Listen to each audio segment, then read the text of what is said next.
Mis padres le compraron una casa a mi hermana. Luego me entregaron los papeles de la hipoteca. ¿Has ahorrado suficiente? Es hora de que ayudes a la familia. Dije que no. Me demandaron por $500.000, así que la jueza hizo una pregunta. Soy Cassandra Wilson, tengo 32 años y, hasta hace 6 meses, pensaba que lo estaba haciendo todo bien. Un buen trabajo como ingeniera de software, ahorros responsables y una vida dentro de mis posibilidades. Siempre he sido la responsable, en comparación con mi hermana menor, Allison. Pero nada me preparó para aquella cena familiar, cuando mis padres, con una sonrisa, deslizaron los papeles de la hipoteca sobre la mesa. Has ahorrado suficiente. Es hora de que ayudes a la familia. Sus palabras todavía resuenan en mis pesadillas. Antes de continuar mi historia, decidme en los comentarios desde donde me estáis viendo. Y no olvidéis darle a me gusta y suscribiros si alguna vez vuestra familia ha intentado aprovecharse de vuestro éxito. Al crecer en Portland, Oregón, mis padres, Julia y Donald Wilson, tenían expectativas muy claras para mí. Desde muy joven, me enseñaron el valor del dinero. Mi paga venía con hojas de cálculo para presupuestos cuando solo tenía 10 años.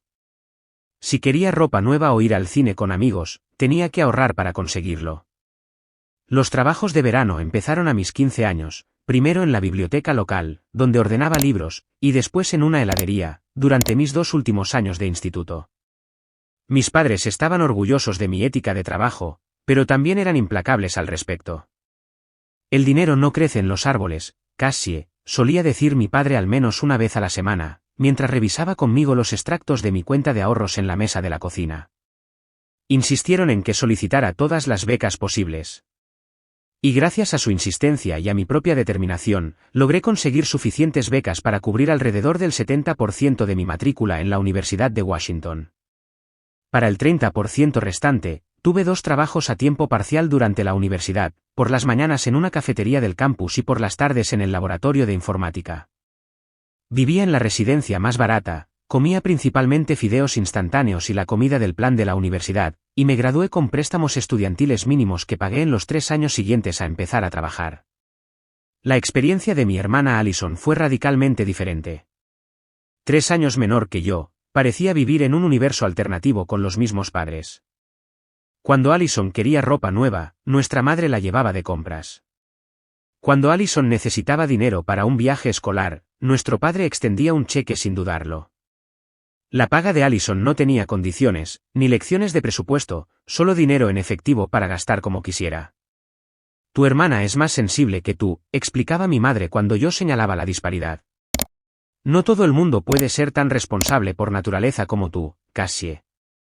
Después de la universidad, me mudé a Seattle de forma permanente por un trabajo en una empresa tecnológica en crecimiento. Empecé como desarrolladora junior y a lo largo de 10 años, ascendí hasta convertirme en ingeniera de software senior con un buen sueldo. Pero a pesar del aumento de mis ingresos, mantuve un estilo de vida modesto. Alquilé un pequeño apartamento de una habitación en un barrio decente, pero no lujoso. Conducía un Toyota usado y fiable que compré al contado. Llevaba el almuerzo al trabajo la mayoría de los días y solo me permitía cenar fuera de vez en cuando. Mientras tanto, el patrón de irresponsabilidad financiera de Allison continuó en la edad adulta. Cambió de carrera universitaria 4 veces, extendiendo su educación a 6 años, financiados en su totalidad por nuestros padres.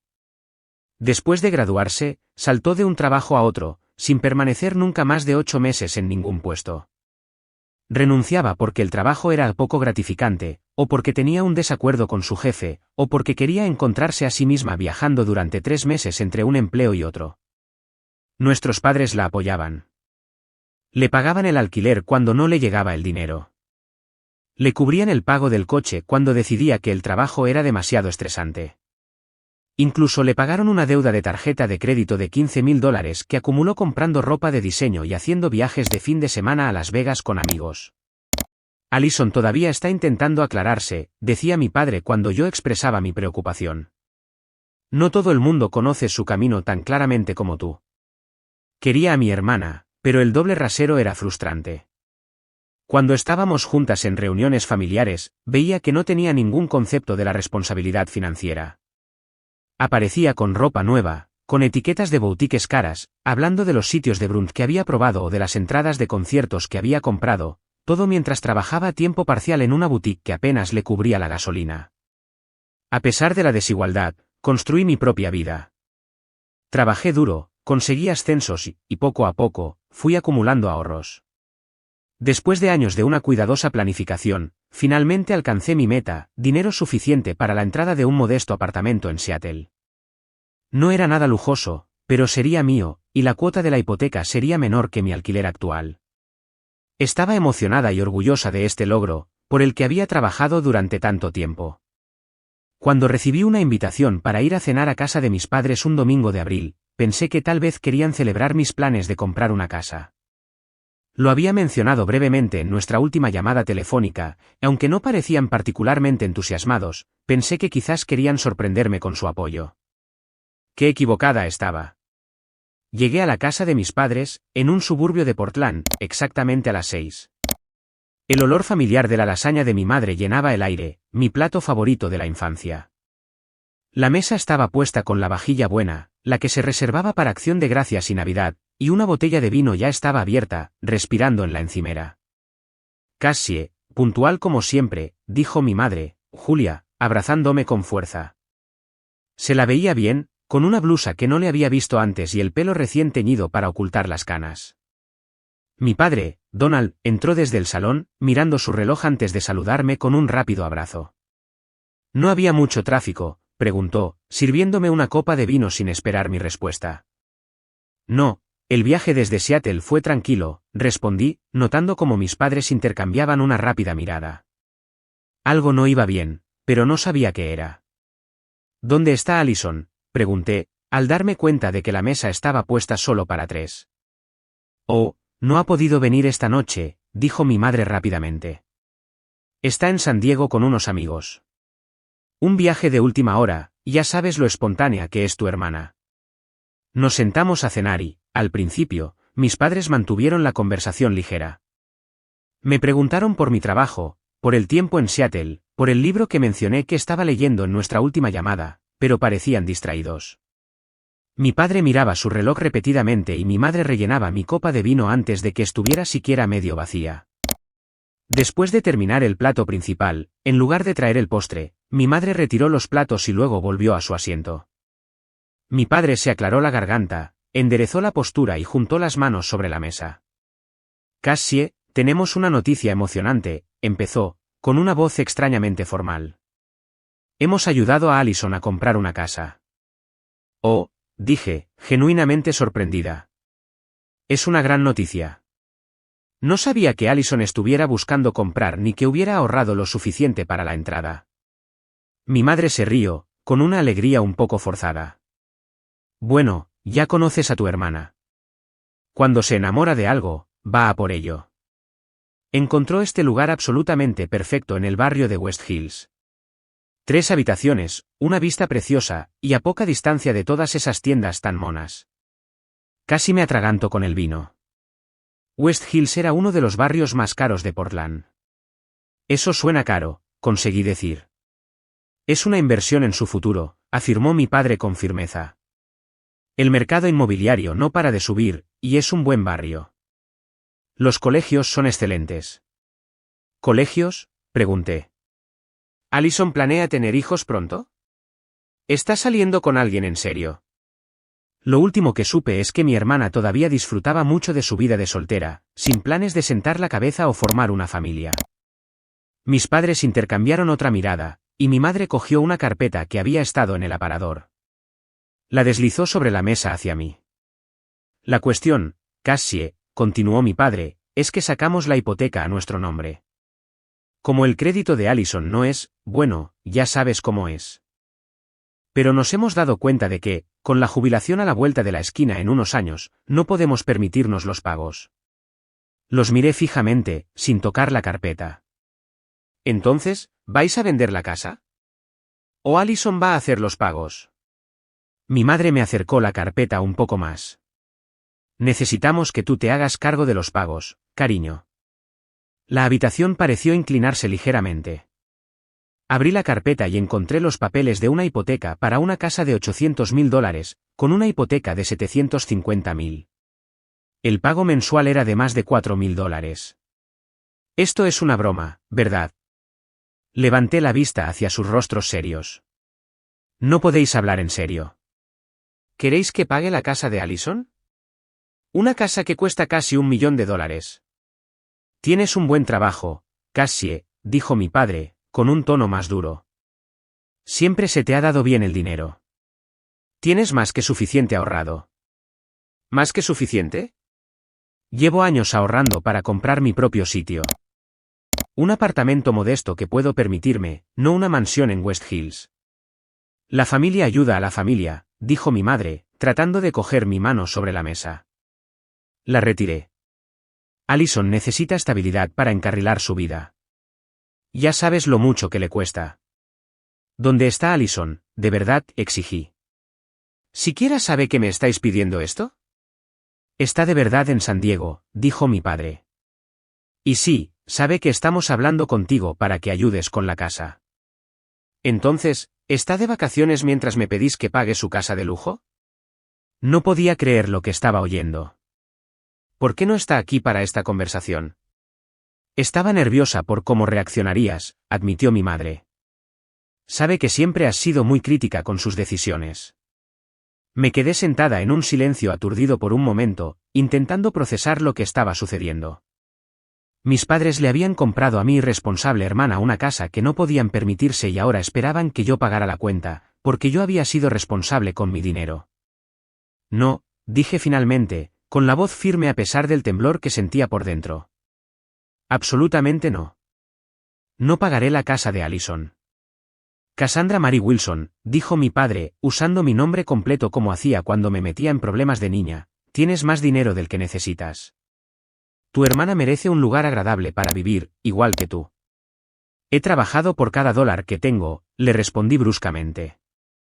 He ahorrado y me he sacrificado durante años.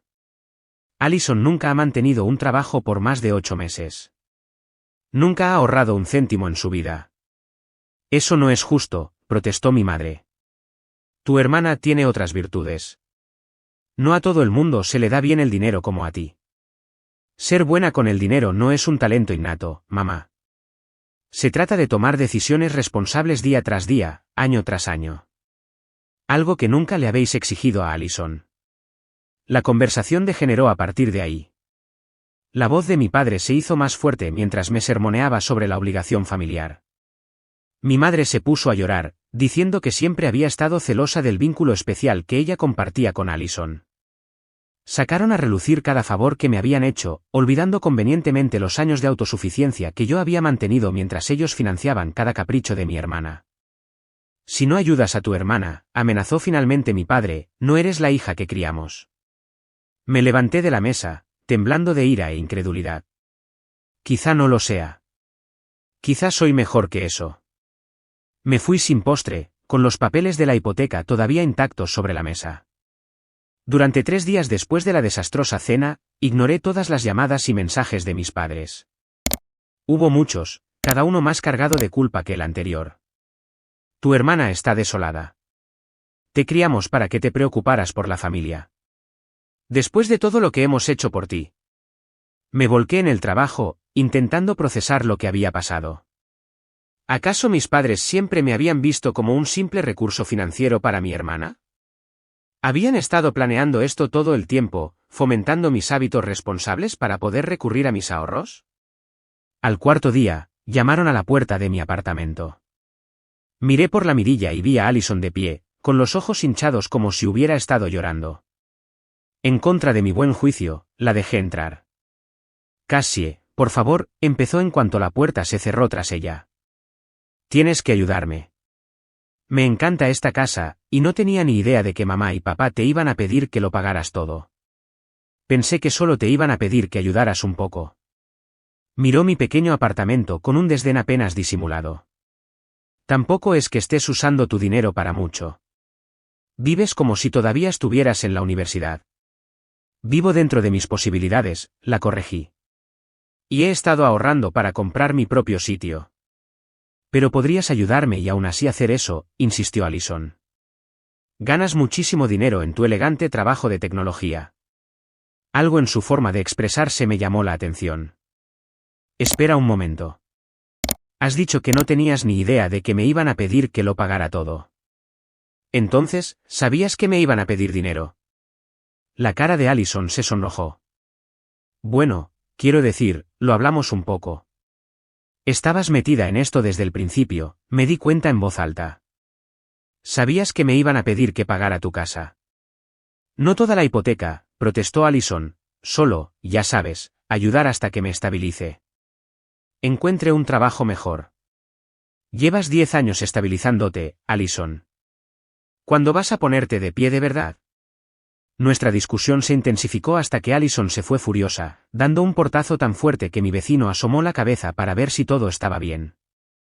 Esa noche, finalmente respondí a la llamada de mis padres, decidida a dejar las cosas claras. Cassandra, empezó mi padre formalmente, tenemos que hablar de la situación de la casa de tu hermana. No hay ninguna situación, respondí. No voy a pagar la hipoteca de Allison. Fin de la discusión. Ya hemos dado una entrada sustancial, intervino mi madre. La sacamos de nuestro fondo de jubilación porque creíamos que ayudarías con los pagos mensuales. Entonces, tomasteis una decisión financiera masiva basándoos en dinero que nunca ofrecí ni acepté dar. Arreglar eso no es mi responsabilidad. Somos familia, insistió mi padre. La familia se cuida mutuamente. Qué curioso que ese principio solo se aplique cuando Allison necesita algo o cuando vosotros necesitáis algo para Allison, señalé. Nunca se aplicó cuando yo tenía 2 trabajos en la universidad o cuando comía fideos instantáneos 5 noches a la semana para pagar mis préstamos estudiantiles. La conversación se convirtió en acusaciones y chantajes emocionales. El tono de mis padres se volvió cada vez más hostil al darse cuenta de que no iba a ceder a sus demandas. Te arrepentirás de este egoísmo, amenazó finalmente mi padre antes de colgar. Una semana después, recibí una llamada de mi tía Eleanor, la hermana de mi madre que vivía en Eugene. Cassie, cariño, ¿qué es eso que oigo de que te niegas a ayudar a tu hermana?, preguntó sin preámbulos. Le expliqué la situación, esperando otro sermón sobre la obligación familiar. Esos tontos, suspiró tía Eleanor en su lugar. Le dije a Julia que era una idea terrible. ¿Sabías que vaciaron sus cuentas de jubilación para la entrada de Allison? Casi $300.000 se han ido. A su edad. La revelación me dejó atónita. Mis padres tenían poco más de 60 años. Acababan de diezmar sus ahorros de jubilación por la casa de Allison, y ahora esperaban que yo asumiera una carga financiera adicional para arreglar su mala decisión. Durante las siguientes semanas, la división familiar creció. Los parientes tomaron partido, la mayoría apoyando a mis padres y a Allison. Recibí correos pasivo-agresivos de primos con los que no había hablado en años. Mi abuela me llamó para decirme que estaba decepcionada con mi actitud egoísta. Solo la tía Eleanor y mi tío Philip me apoyaron, comprendiendo la posición irracional en la que me habían puesto mis padres.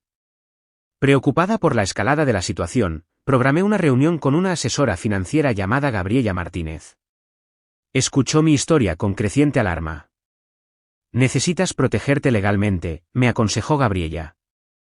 Dada lo decididos que parecen tus padres, no me sorprendería que intentaran algo más para conseguir tu dinero. Pensé que estaba siendo paranoica hasta que, 3 días después, llegó una carta certificada a mi apartamento. Me temblaban las manos al abrirla y encontrar documentos legales. Mis padres me demandaban por $500.000, alegando que yo había aceptado verbalmente años atrás ayudar con los gastos familiares a cambio de su inversión en mi educación y futuro.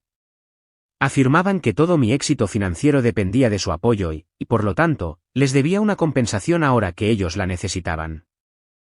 Era una mentira, una invención total, pero ahí estaba, en blanco y negro, con una fecha de juicio fijada para dentro de solo 6 semanas. El ataque de pánico me sobrevino tan pronto como terminé de leer los papeles de la demanda. Se me oprimió el pecho, se me nubló la vista por los bordes y no podía recuperar el aliento. Me deslicé contra la pared de mi apartamento, con los papeles en la mano temblorosa, jadeando en busca de aire y luchando contra oleadas de mareo. Cuando finalmente pude volver a respirar, llamé al trabajo para decir que estaba enferma por primera vez en 3 años y pasé el día buscando abogados. Por la tarde, Tenía una cita de emergencia con Lawrence Thompson, un especialista en derecho de familia con experiencia en disputas financieras. El despacho de Lawrence era pequeño pero profesional, con libros de derecho forrando las paredes y diplomas enmarcados colgados detrás de su escritorio. Era un hombre mayor, con el pelo canoso y gafas de lectura en la punta de la nariz. Revisó los documentos de la demanda mientras yo me sentaba nerviosa frente a él. Esto es, comenzó, y luego hizo una pausa, quitándose las gafas para frotarse los ojos. Francamente, esta es una de las demandas más absurdas que he visto en mis 30 años de práctica. Pero absurdo no significa inofensivo. Incluso las demandas frívolas, si no se defienden adecuadamente, pueden ser peligrosas. Entonces, ¿no pueden ganar de verdad, verdad?, pregunté, intentando que no se notara la desesperación en mi voz. Es muy poco probable. Su afirmación de que usted aceptó verbalmente el apoyo financiero es difícil de probar sin documentación. Sin embargo, advirtió, los tribunales de familia a veces pueden ser impredecibles, especialmente cuando hay apelaciones emocionales de por medio. Necesitamos construir una defensa sólida. En los días siguientes, salió a la luz un descubrimiento alarmante. Mis padres habían falsificado documentos que afirmaban que yo había prometido apoyo financiero. Habían creado correos electrónicos y cartas con fecha anterior en los que supuestamente yo reconocía una deuda con ellos por criarme y pagarme la universidad. Estos son completamente falsos, le dije a Lawrence, mirando con incredulidad los documentos que había recibido durante la fase de descubrimiento. Nunca escribí nada de esto. Ya lo sospechaba, respondió Lawrence con gravedad. La buena noticia es que la falsificación socavará por completo su caso. La mala noticia es que sus padres acaban de cometer un fraude, lo que podría tener graves consecuencias para ellos. La constatación de que mis propios padres llegarían tan lejos como para cometer una falsificación para quitarme mi dinero me dejó insensible. ¿Qué les había pasado a las personas que me criaron? ¿Que me enseñaron lo que estaba bien y lo que estaba mal? ¿Siempre fueron capaces de esto? ¿O su devoción por Allison los había corrompido por completo? Me dediqué en cuerpo y alma a preparar nuestra defensa. Recopilé extractos bancarios que demostraban que me había mantenido económicamente desde la universidad. Encontré correos electrónicos antiguos en los que agradecía a mis padres los regalos de cumpleaños, pero que indicaban claramente que todo apoyo financiero había terminado después del instituto. Incluso localicé mis registros de ayuda financiera de la universidad, que demostraban que mi educación se había financiado principalmente con becas y mi propio trabajo, no con el apoyo de mis padres. El proceso me pasó factura. Desarrollé insomnio, pasaba las noches en vela, repasando mi infancia, cuestionando cada recuerdo a través de esta nueva lente de traición. Mi apetito desapareció y perdí 3 kilos en 2 semanas. En el trabajo, cometí errores por descuido que no eran propios de mí, lo que provocó miradas de preocupación por parte de mi jefe. Mi compañera de trabajo, Heather, notó mi deterioro y me invitó a almorzar. Mientras comíamos unos sándwiches que yo más bien picoteaba que comía, le conté lo de la demanda.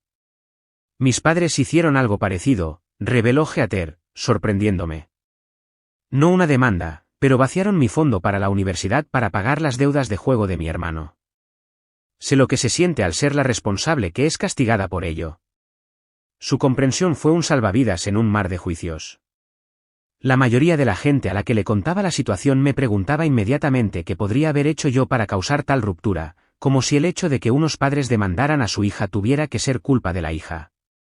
Una semana antes de la fecha del juicio, me encontré con Allison en una cafetería cerca de mi apartamento.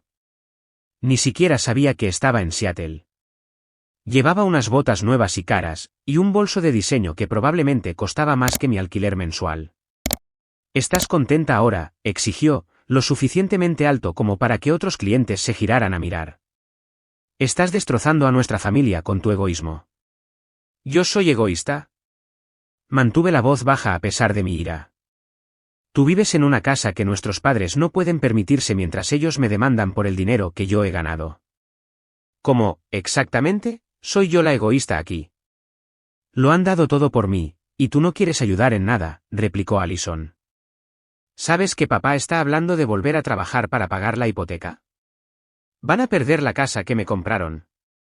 Entonces, véndela, sugerí. Busca un sitio que realmente puedas permitirte. No voy a vender la casa de mis sueños solo porque tú seas una tacaña, espetó. Me merezco esa casa. Yo también merezco cosas bonitas, Cassie. Merecerlo no tiene nada que ver. Se trata de lo que puedes permitirte. Puedo permitírmelo si tú ayudas, insistió, como si esta lógica tuviera todo el sentido del mundo. Salí de la cafetería temblando de rabia. Pero el encuentro me proporcionó una información importante: Allison ya se había mudado a la casa a pesar de la incierta situación de la hipoteca. Contaba con ganar la demanda o con agotarme. Llegó el día de la primera comparecencia ante el tribunal. Me vestí con un traje azul marino conservador y tacones bajos, con el pelo recogido en un moño pulcro. Lawrence me había aconsejado que pareciera profesional pero no ostentosa, para contrarrestar cualquier narrativa que mis padres pudieran presentar sobre mí siendo frívola con el dinero. Entrar en la sala del tribunal y ver a mis padres sentados en la mesa de enfrente fue surrealista. Mi madre no me miraba a los ojos, pero mi padre me miraba con frialdad. Parecían extraños, no las personas que me habían criado, que me habían enseñado a montar en bicicleta, que me habían vendado las rodillas raspadas. La jueza Catherine Martínez era una mujer de unos 50 años, muy seria, que estudió a ambas partes con ojo crítico antes de llamar al orden. Sus preguntas iniciales revelaron su escepticismo sobre el caso. Déjenme entender esto correctamente, dijo, revisando los documentos que tenía ante sí. Los demandantes, el señor y la señora Wilson, demandan a su hija por $500,000 basándose en un supuesto acuerdo verbal hecho cuando ella tenía, ¿cuántos años? 18, su señoría, respondió el abogado de mis padres, Benjamin Russell. Cuando se fue a la universidad. ¿Y este acuerdo nunca se puso por escrito? Era un asunto familiar, su señoría. Una cuestión de confianza entre padres e hija. La ceja de la jueza Martínez se arqueó ligeramente. Ya veo. Y la demandada ha presentado pruebas de que estos correos supuestamente probatorios son falsificaciones. Rebatimos esa caracterización, respondió Benjamin con suavidad. Puede que haya alguna confusión sobre las fechas y el contenido. Confusión, repitió la jueza secamente, sobre quién escribió los correos y cuándo. Interesante elección de palabras, letrado. El primer día en el tribunal dejó claro que esto no sería una resolución simple ni rápida. El abogado de mis padres me pintó como una hija desagradecida que se había beneficiado de sus sacrificios solo para abandonarlos en su momento de necesidad. Lawrence presentó metódicamente pruebas de mi independencia financiera y los documentos falsificados. Al final del día, la jueza Martínez parecía cada vez más preocupada por el caso que tenía ante ella. Antes de levantar la sesión, miró directamente a mis padres. Tengo una pregunta que me gustaría que los demandantes consideraran antes de continuar mañana, dijo. ¿Alguna vez consideraron que su hija podría tener sus propias metas financieras? Mi padre respondió sin dudarlo. Ella tiene más de lo que necesita. Allison lo necesita más. La jueza tomó una nota, con una expresión ilegible. Reanudaremos mañana a las 9. La sala del tribunal se sentía más fría el segundo día, aunque la temperatura no había cambiado. Me senté rígidamente al lado de Lawrence, evitando mirar a mis padres al otro lado del pasillo. Su abogado, Benjamin Russell, estaba ordenando papeles con una confianza que me preocupaba, a pesar de las garantías de Lawrence de que nuestro caso era sólido. La jueza Martínez entró y todos nos levantamos. Su rostro no revelaba nada mientras tomaba asiento y declaraba abierta la sesión. Continuaremos con los testimonios hoy. Abogado de la parte demandante, llame a su primer testigo. Benjamin llamó a mi padre al estrado primero. Donald Wilson prestó juramento y se sentó en el banquillo de los testigos, con un aspecto distinguido en su mejor traje, con el pelo plateado cuidadosamente peinado. Habló con claridad y confianza sobre cómo él y mi madre habían invertido todo en mi futuro. Hicimos sacrificios para que Cassandra pudiera tener éxito, testificó. Condujimos un coche viejo para que ella pudiera tener las mejores oportunidades educativas. La llevamos a museos y campamentos de ciencias. Le pagamos tutorías avanzadas de matemáticas cuando mostró aptitud. Benjamin lo vio a través de una narrativa que hacía sonar como si toda mi infancia hubiera sido un costoso programa de entrenamiento para mi futuro potencial de ingresos. ¿Y había un entendimiento sobre cómo se devolvería esta inversión?, preguntó Benjamin. Absolutamente, respondió mi padre sin dudar. Cassandra aceptó que, una vez que estuviera establecida en su carrera, ayudaría a mantener a la familia económicamente. Prometió específicamente ayudar a su hermana si era necesario.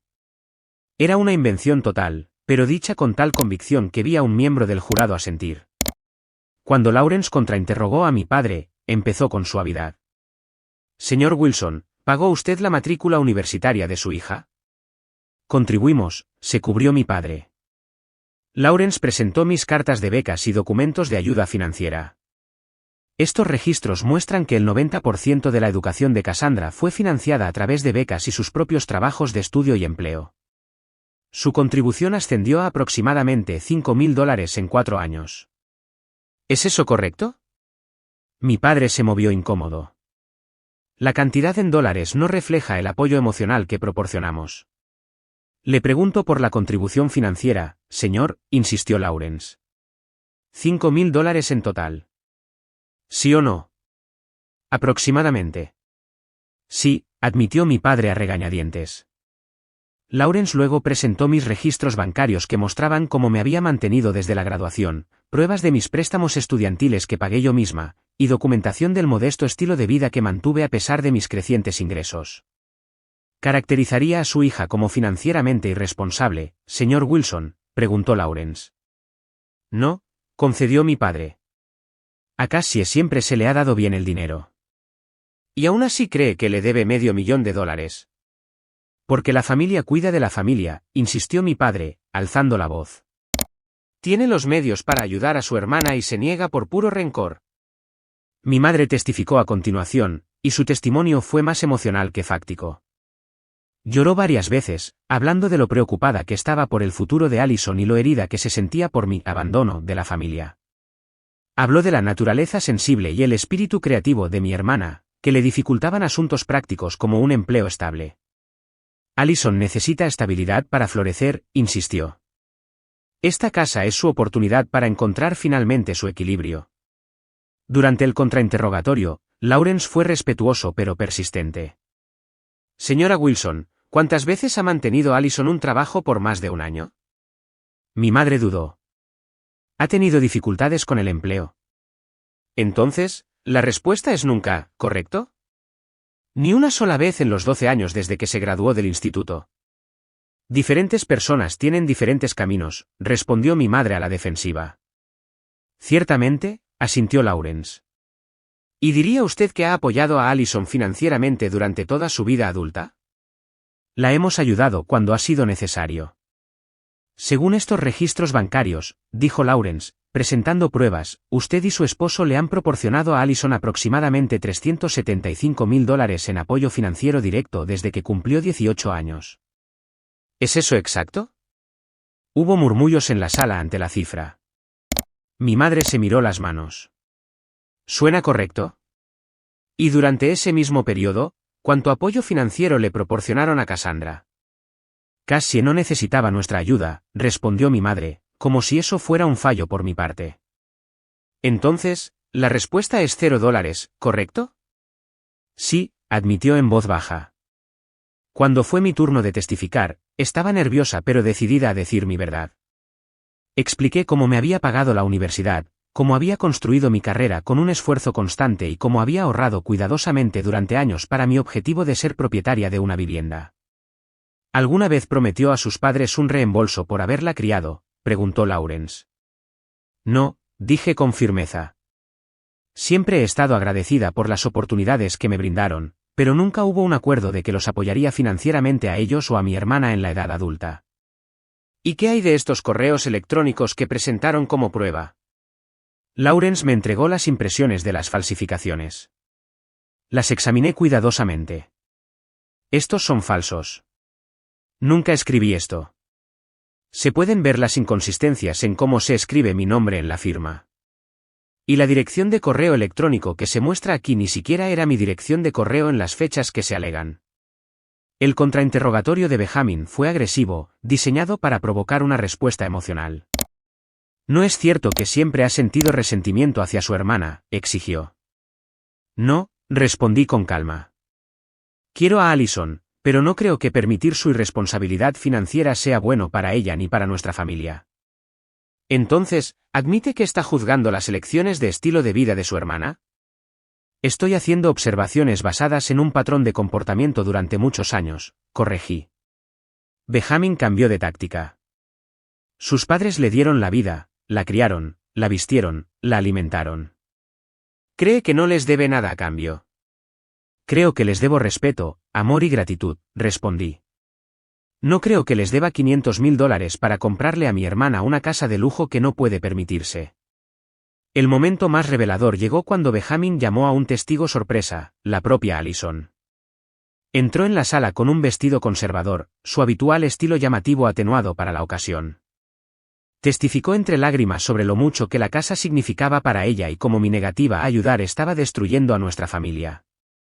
Solo quiero una oportunidad para empezar de nuevo, dijo, secándose los ojos con un pañuelo. Un hogar estable me daría esa oportunidad. Durante el contrainterrogatorio, Lawrence fue amable pero directo. Señorita Wilson, ¿está usted empleada actualmente? Estoy entre trabajos en este momento, admitió Allison. ¿Cuántas solicitudes de empleo ha enviado en el último mes? Me estoy tomando un tiempo para decidir mi próximo paso profesional, se cubrió. Entonces, ninguna, aclaró Lawrence. Todavía no, concedió a regañadientes. ¿Y esta casa en West Hills, cuánto es el pago de la hipoteca? No estoy segura, exactamente, dijo Allison, pareciendo incómoda. Mis padres se encargan de eso. Son $4.300 al mes, le informó Lawrence. Sin un empleo estable, ¿cómo planeaba hacer estos pagos? Se suponía que Cassie ayudaría hasta que yo me estableciera, respondió Allison, como si esto hubiera sido acordado. ¿Discutieron usted y su hermana este acuerdo directamente? No, pero mis padres dijeron que se encargarían de ello. Una última pregunta, dijo Lawrence. Si tuviera que elegir entre quedarse con esta casa específica y sanar la brecha con su hermana, ¿qué elegiría? Allison dudó, pareciendo atrapada. Esa no es una pregunta justa. No debería tener que elegir. Sin embargo, es la pregunta que tiene ante usted, insistió Lawrence. Me merezco esa casa, dijo Allison finalmente, su voz endureciéndose. Cassie puede permitirse ayudarme a conservarla si no fuera tan egoísta. Sentí una extraña sensación de claridad ante sus palabras. La hermana que amaba estaba ahí en alguna parte, pero años de permisividad la habían sepultado bajo capas de derecho y egocentrismo. Después de un día completo de testimonios, la jueza Martínez pidió los alegatos finales. Benjamin fue primero, haciendo un apasionado alegato sobre la obligación familiar y la responsabilidad moral que sonó convincente incluso para mis oídos. El alegato final de Lawrence fue más medido. Su señoría, este caso no trata de lealtad familiar o amor. Se trata de si un hijo adulto está legalmente obligado a financiar el estilo de vida de su hermano. La evidencia muestra claramente que nunca hubo ningún acuerdo, verbal o de otro tipo, de que la señorita Wilson proporcionaría apoyo financiero a sus padres o hermana. Los demandantes han recurrido a fabricar pruebas porque no existe ninguna evidencia legítima. Esta demanda es un intento de utilizar el sistema legal para hacer cumplir una expectativa familiar que no tiene base en la ley ni en la equidad. La jueza Martínez escuchó atentamente ambos argumentos, tomando notas durante todo el proceso. Cuando ambos abogados terminaron, miró su calendario. Tomaré este asunto en consideración, anunció. Nos reuniremos el próximo viernes a las 9 de la mañana para mi veredicto. Se levanta la sesión. Mientras salíamos de la sala, mi madre intentó acercarse a mí, pero Lawrence me guió suavemente hacia la salida. Nada de conversaciones con los demandantes fuera del tribunal, murmuró. A través de las puertas de cristal, vi a mi padre discutiendo con su abogado en el pasillo, con la cara enrojecida por la ira. Fuera lo que fuera, no parecía la confianza de alguien que espera ganar. ¿Cómo crees que ha ido?, le pregunté a Lawrence una vez que estuvimos a salvo en su coche. Tan bien como se podía esperar, respondió con cuidado. La jueza Martínez es minuciosa y justa. Las falsificaciones perjudicaron significativamente su caso, y el testimonio de su hermana probablemente tampoco les ayudó. Pero tenemos una semana de espera. Así que, intente centrarse en su rutina normal, si puede. Rutina normal. Como si algo pudiera volver a ser normal después de esto. La semana de espera por el veredicto fue la más larga de mi vida. Volví al trabajo, pero podría haber sido un fantasma rondando mi escritorio. Mi mente repasaba constantemente momentos del juicio, analizando cada palabra, cada reacción de la jueza. Cuando mi jefe, Francis, me preguntó si todo estaba bien, finalmente me derrumbé y le conté lo de la demanda. Tómate el tiempo que necesites, dijo, sorprendiéndome con su comprensión. Los problemas familiares son los más difíciles. Mi rendimiento estaba sufriendo, y lo sabía. Cometía errores de codificación que normalmente detectaría de inmediato. En una reunión de equipo, me desconecté por completo y tuve que pedirle a mi colega que repitiera una pregunta 3 veces. El sueño se convirtió en un recuerdo lejano. Me quedaba despierta hasta las 3 o 4 de la mañana, y luego me arrastraba durante el día a base de cafeína y ansiedad. Mi apartamento, normalmente ordenado y organizado, se sumió en el caos al perder la energía incluso para la limpieza básica. El miércoles, 3 días antes del veredicto, finalmente acepté que necesitaba ayuda. Llamé a una terapeuta cuyo nombre me había dado Heather, la doctora Victoria Chen, y logré conseguir una cita de emergencia esa misma tarde. El despacho de la doctora Victoria era cálido y acogedor, con una iluminación suave y sillas cómodas. Escuchó sin juzgar mientras yo le contaba toda la sórdida historia. Lo que estás experimentando es una forma de trauma por traición, explicó. Cuando las personas que se supone que deben amarte y protegerte se convierten en una fuente de daño, se tambalea toda tu base. Tu reacción es completamente normal. ¿Podré volver a confiar en ellos alguna vez?, pregunté. ¿O en alguien? Eso es algo que trabajaremos juntas, prometió. Pero ahora mismo, centrémonos en superar esta crisis inmediata. Esa noche, recibí un mensaje de texto inesperado de Allison. No sabía que te iban a demandar. ¿Te lo juro? Fue el primer indicio de remordimiento que había mostrado desde que comenzó esta pesadilla. No estaba lista para responder, pero guardé el mensaje. Quizás todavía quedaba un destello de mi verdadera hermana debajo de tanto sentimiento de derecho. El viernes por la mañana llegó con una sensación de inevitabilidad. Me vestí con cuidado con un sencillo vestido negro y tacones bajos, me apliqué un maquillaje mínimo para ocultar las ojeras y me reuní con Lawrence en el juzgado 30 minutos antes. Pase lo que pase hoy, me dijo, recuerda que te defendiste con dignidad y verdad. Eso cuenta. La sala del tribunal estaba más concurrida de lo que esperaba. Mis padres se sentaron en su mesa con Benjamin, mi padre con aspecto confiado, mi madre retorciendo nerviosamente un pañuelo en sus manos. Noté que Allison no estaba presente, aunque varios otros parientes estaban sentados detrás de mis padres, incluyendo mi abuela y 2 tías por parte de mi padre. En mi lado de la sala, el banco estuvo vacío hasta el último minuto, cuando la tía Eleanor y el tío Philip entraron, seguidos por Heather del trabajo. Su presencia me provocó un nudo inesperado en la garganta. La jueza Martínez entró, con el rostro impasible como siempre. Nos levantamos y luego nos sentamos a su indicación. Ordenó sus papeles, se puso las gafas de leer y comenzó. En el caso de Wilson contra Wilson, he revisado todos los testimonios y pruebas presentadas. Esta es, sin duda, una de las disputas familiares más preocupantes que han llegado a mi tribunal. Miró directamente a mis padres. Señor y señora Wilson, su reclamación se basa en un supuesto acuerdo verbal de que su hija les proporcionaría apoyo financiero a ustedes y a su hermana a cambio de su inversión en su crianza y educación. No han proporcionado ninguna prueba creíble de que tal acuerdo haya existido. Los correos electrónicos que presentaron como prueba han demostrado ser fabricaciones, un asunto grave que podría resultar en cargos de perjurio y fraude. El rostro de mi padre palideció. Mi madre comenzó a llorar en silencio. Más allá de las cuestiones legales, continuó la jueza Martínez, encuentro la premisa subyacente de su demanda perturbadora.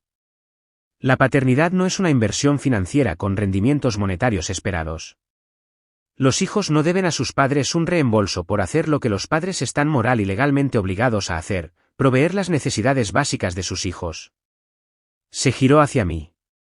Señorita Wilson, las pruebas demuestran que usted ha sido financieramente independiente desde la universidad, trabajando diligentemente para construir su carrera y sus ahorros.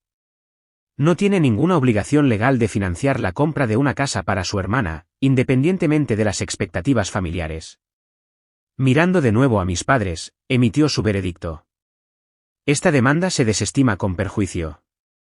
Además, los demandantes pagarán la totalidad de los honorarios legales de la demandada. Hizo una pausa, quitándose las gafas. Como jueza, mi papel termina con el veredicto legal. Pero como persona que se ha sentado en esta sala durante 20 años viendo a las familias destrozarse, sería negligente no añadir esto: pase lo que pase cuando salgan de esta sala hoy, recuerden que algunos daños no se pueden deshacer solo con disculpas. La confianza, una vez rota, debe reconstruirse ladrillo a ladrillo. Espero sinceramente que encuentren un camino que honre el verdadero significado de la familia, que no tiene nada que ver con transacciones financieras y todo que ver con el respeto mutuo y el amor. Con eso, golpeó su mazo y abandonó el estrado. La reacción de mis padres fue inmediata e impactante. Mi padre se levantó y le gritó a su abogado, con el rostro contraído por la rabia. «Dijiste que esto era seguro. Dijiste que tendría que llegar a un acuerdo». Los oficiales del tribunal se movieron hacia él mientras Benjamin intentaba calmarlo.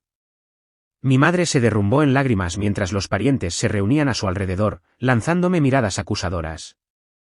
Lawrence me sacó por una puerta lateral para evitar la escena. En el pasillo, tía Eleanor me abrazó con fuerza. «Estoy tan orgullosa de ti por defenderte», susurró. «Tus padres se arrepentirán de esta locura cuando se calmen». Pero no se calmaron. Las consecuencias fueron rápidas y de gran alcance. Mis padres se enfrentaron no solo a mis honorarios legales, sino también a la perspectiva de una casa que no podían permitirse. Las reuniones familiares se dividieron en bandos, con los planes de vacaciones en ruinas. Algunos parientes dejaron de hablarme por completo, mientras que otros cortaron lazos con mis padres por su comportamiento. 2 semanas después del veredicto, volví a mi apartamento después del trabajo y encontré la puerta entreabierta. Dentro, los cajones habían sido vaciados en el suelo, los muebles volcados y la palabra egoísta pintada con spray en la pared de mi salón. No se llevaron nada de valor, dejando claro que se trataba de enviar un mensaje, no de un robo. El oficial de policía que respondió sugirió que probablemente era alguien que me conocía. ¿Alguna disputa familiar reciente?, preguntó, sin saber lo cargada que estaba esa pregunta. No dije que fue Allison, pero en mi corazón, lo sabía. La caligrafía en la pared coincidía con su estilo en bucles, ¿y quién más estaría tan enfadada? Después de presentar una denuncia, me quedé con Heather unas noches mientras mi casero reparaba los daños. Consideré una orden de alejamiento, pero no pude dar ese paso final contra mi propia familia, a pesar de la fuerte recomendación de Lawrence. Un mes después del veredicto, tía Eleanor llamó con noticias. «Tus padres están vendiendo su casa», me dijo. La hipoteca del piso de Allison más los gastos legales los han llevado al borde de la bancarrota. Se van a mudar a un apartamento más pequeño. ¿Y qué pasa con la casa de los sueños de Allison?, pregunté, incapaz de ocultar la amargura en mi voz. En el mercado desde ayer, respondió tía Eleanor. Están usando las ganancias para pagar sus deudas. Allison está furiosa, por supuesto.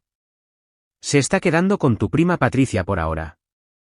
No sentí ninguna satisfacción con la noticia, solo una tristeza vacía por lo que mi familia se había convertido.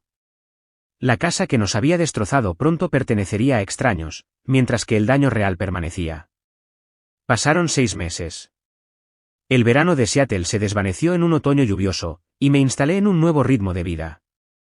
Las sesiones semanales con la doctora Victoria me ayudaron a procesar el trauma de la demanda y sus secuelas. Al principio, hablaba de poco más, reviviendo la traición y la ira en un bucle sin fin. Gradualmente, ampliamos para explorar patrones en mi dinámica familiar que se remontaban a generaciones. Tu papel como la responsable no comenzó cuando eras adulta, señaló la doctora Victoria durante una sesión.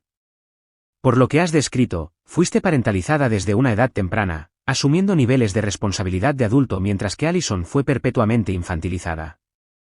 Pero, ¿por qué?, pregunté, la pregunta que me había atormentado durante meses. ¿Por qué tratarnos de manera tan diferente?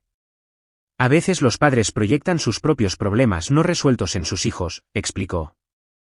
Tu madre podría haberse visto a sí misma en Allison, mientras que tú le recordabas responsabilidades que ella resentía. No excusas su comportamiento, pero entenderlo podría ayudarte a sanar. Lentamente, comencé a reconstruir mi vida. Seguí adelante con mi plan original de comprar mi propia casa, cerrando la compra de un modesto apartamento de 2 habitaciones cerca de un parque. No era la casa de lujo en West Hills que había causado tanto conflicto, pero era mía, comprada con dinero que había ganado y ahorrado, un símbolo de mi independencia y resiliencia. En una fresca mañana de octubre, estaba revisando correos electrónicos cuando un asunto me hizo congelar. ¿Podemos hablar? Allison. Casi lo borro sin leer, pero la curiosidad pudo más. El mensaje era sorprendentemente humilde. Cassie, sé que probablemente soy la última persona de la que quieres saber algo. No te culparía si borraras esto inmediatamente. Pero si todavía estás leyendo, me gustaría reunirme en algún lugar público para hablar.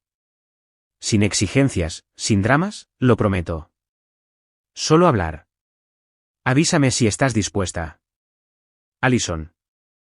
En contra de mi buen juicio, y después de discutirlo a fondo con la doctora Victoria, acepté encontrarme con mi hermana en una cafetería equidistante entre nuestras ubicaciones.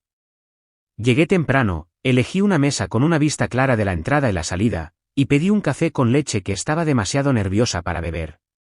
Allison llegó puntualmente, una puntualidad tan inusual en ella que decía mucho sobre su estado de ánimo. Se veía diferente, de alguna manera. Se habían ido la ropa de diseño y el pelo perfectamente peinado. Llevaba vaqueros, un suéter sencillo y el pelo recogido en una coleta informal. Parecía más joven, más como la hermana que recordaba de antes de que las responsabilidades de adultos nos dividieran. Gracias por venir, dijo, sentándose en la silla frente a mí. Sinceramente, no estaba segura de que lo harías. Yo tampoco estaba segura, admití. Nos sentamos en un silencio incómodo hasta que llegaron nuestras bebidas. Entonces Allison respiró hondo y me miró directamente a los ojos. Lo siento, Cassie. Lo siento muchísimo por todo. Por la demanda, por la casa, por la forma en que te traté, por lo del apartamento. ¿Titubeó? Sí, fui yo. Estaba borracha y muy enfadada. Fue inexcusable.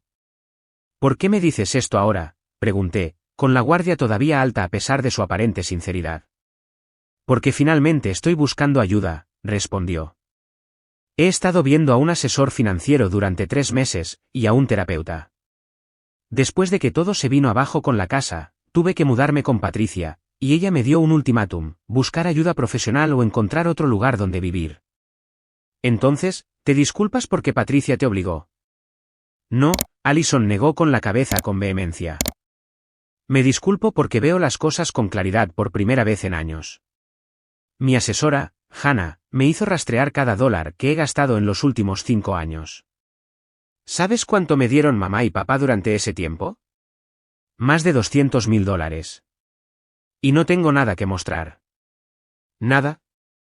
Removió su café distraídamente. Nunca antes había tenido que enfrentar las consecuencias. Mamá y papá siempre arreglaban todo por mí. Cuando no pudieron arreglar la situación de la casa, cuando perdieron su propia casa por mi culpa, algo finalmente hizo clic. No es esto lo que quiero ser. Escuché con cautela, queriendo creerla pero recelosa de volver a ser herida. Tengo un trabajo ahora, continuó. Nada glamuroso, solo trabajo administrativo en una clínica dental, pero lo he mantenido durante 4 meses y soy buena en ello. Tengo mi propio apartamento diminuto. Estoy con un presupuesto estricto por primera vez en mi vida. ¿Y mamá y papá?, pregunté, la pregunta que había estado evitando. El rostro de Allison se ensombreció. Siguen enfadados. Contigo, conmigo, con el mundo. Perdieron casi todo por las decisiones que tomaron por mí. Papá tuvo que volver a trabajar a tiempo parcial. Ahora viven en un pequeño apartamento de alquiler. ¿Han buscado ayuda? ¿Terapia o algo? No, suspiró Allison. Todavía creen que no hicieron nada malo. Creen que la jueza fue parcial en su contra. Papá habla a veces de apelar el veredicto, aunque no pueden permitirse otra batalla legal. Hablamos durante casi 2 horas, navegando con cuidado por el campo minado de nuestro pasado compartido. Allison no pidió dinero ni perdón, solo la oportunidad de comenzar a reconstruir algún tipo de relación. Cuando nos preparábamos para irnos, me entregó un sobre cerrado. ¿Qué es esto?, pregunté. El primer pago, explicó. Te estoy devolviendo el dinero por los daños en tu apartamento. No es mucho, solo $200, pero enviaré más cada mes hasta que esté pagado. Hannah me ayudó a incluirlo en mi presupuesto. El gesto me conmovió más de lo que cualquier disculpa podría haberlo hecho. Era la primera vez que Allison asumía una responsabilidad concreta por sus acciones. No estoy lista para perdonarlo todo, le dije honestamente, pero estoy dispuesta a intentar construir algo nuevo. Lentamente. Acordamos enviarnos mensajes de texto ocasionalmente y quizás volver a vernos para tomar un café en unas pocas semanas. Era un paso pequeño, pero importante. Mientras mi relación con Allison mostraba tentativos signos de sanación, no tenía contacto con mis padres. A través de los chismes familiares, me enteré de que se habían mudado a un lugar mucho más pequeño, vendiendo muchas posesiones para pagar deudas. Mi padre, que se había jubilado con orgullo a los 60, ahora trabajaba a tiempo parcial como consultor para llegar a fin de mes. Mi madre había aceptado un trabajo en una librería local, su primer empleo remunerado en más de 30 años. Su situación me entristecía, pero la reconocí como la consecuencia natural de sus elecciones, no como algo que yo tuviera la responsabilidad de arreglar. La doctora Victoria me ayudó a superar la culpa que todavía sentía ocasionalmente, recordándome que establecer límites no era lo mismo que abandonar a la familia. Los límites saludables no son muros, solía decir. Son vallas con puertas que tú controlas. En enero, me uní a un grupo de apoyo para personas que lidian con traumas financieros familiares. Nuestro moderador, Marcus, había experimentado problemas similares con sus hermanos, que habían intentado reclamar su herencia de su abuela. El grupo se convirtió en un espacio seguro para compartir experiencias sin juicios, para aprender de otros que realmente entendían el dolor único de la traición financiera por parte de la familia. A través del grupo y de amistades más profundas con personas como Heather, comencé a construir lo que consideraba mi familia elegida, personas que respetaban los límites, que daban sin esperar nada a cambio, que me valoraban por quién era en lugar de por lo que podía proporcionar. Para la primavera, finalmente volvía a dormir toda la noche. Mi rendimiento laboral mejoró, lo que me valió un ascenso que una vez pensé que el estrés de la demanda podría costarme. Planté flores en el balcón de mi apartamento y me uní a un grupo de senderismo que exploraba rutas alrededor de Seattle los fines de semana. La demanda me había cambiado, pero no de la manera que mis padres habían pretendido. En lugar de agotar mis recursos para permitir los caprichos de mi hermana, había fortalecido mi determinación de vivir auténticamente y establecer límites saludables. Comencé a ser voluntaria una vez al mes en un centro comunitario, enseñando conocimientos financieros básicos a adultos jóvenes, convirtiendo mi dolorosa experiencia en algo que podría ayudar a otros a evitar situaciones similares. Un año después del veredicto, me senté en mi balcón viendo la puesta de sol, reflexionando sobre el viaje. El dolor no había desaparecido por completo. Todavía sentía una punzada cuando mis amigos hablaban de sus planes de vacaciones con la familia o compartían historias de padres que los apoyaban, pero había sobrevivido, crecido e incluso florecido después de la traición. La lección más importante que aprendí no fue sobre el dinero en absoluto. Fue sobre definir la familia en mis propios términos, sobre reconocer que el amor sin respeto no es realmente amor, y sobre el poder de mantenerse firme en tu verdad, incluso cuando aquellos que más deberían apoyarte intentan derribarte. Las heridas familiares sanan lentamente, si es que sanan del todo. Pero encontré la paz al aceptar que algunas relaciones quizás nunca se restauren a lo que fueron o a lo que imaginé que serían. El espacio que crea esa aceptación permite lugar para nuevas conexiones, nuevas definiciones de familia, nuevas formas de dar y recibir amor que no vienen con etiquetas de precio. ¿Alguna vez has tenido que enfrentarte a la presión familiar por dinero o expectativas? Me encantaría leer vuestras historias en los comentarios. Y si mi viaje ha resonado contigo de alguna manera, por favor, dale a me gusta a este vídeo y suscríbete al canal para más historias de la vida real sobre cómo navegar dinámicas familiares difíciles. Recuerda, establecer límites no es egoísta. Es necesario para tu bienestar. Gracias por escuchar, y te deseo fuerza en tu propio viaje, sea cual sea.